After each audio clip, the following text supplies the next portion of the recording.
Okay guys, this is a follow-up video on battery replacement. This is how we can test to make sure that the battery is actually getting charged. All you would need is a multimeter, set the volts, okay.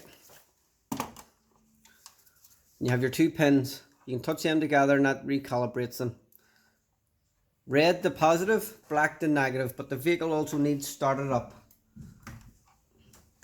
Now you can see when we've got them on, we have 12.41 volts.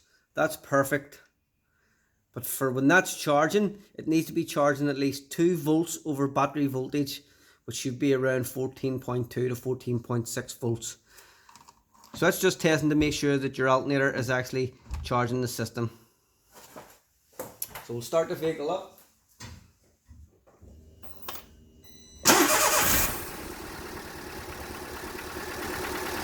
And you can see that it's now at 14.4, which is perfect.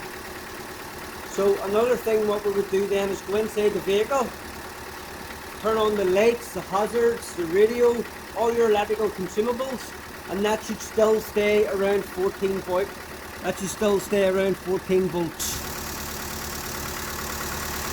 Oh, sorry, you can't see that now. We're going to do that now.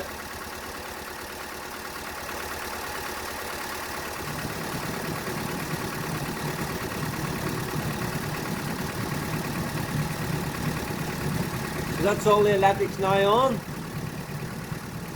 and you can see it's still staying up over 14, which means that the alternator is charging that battery correctly to my satisfaction.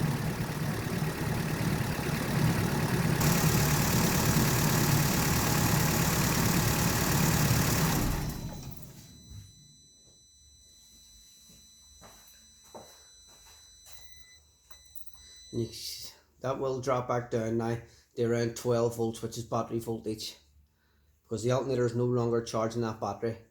The battery is only used to get the vehicle started. Once that vehicle started, the alternator kicks in and starts operating all the rest of your electrical consumables within the vehicle. Hope you enjoyed this video.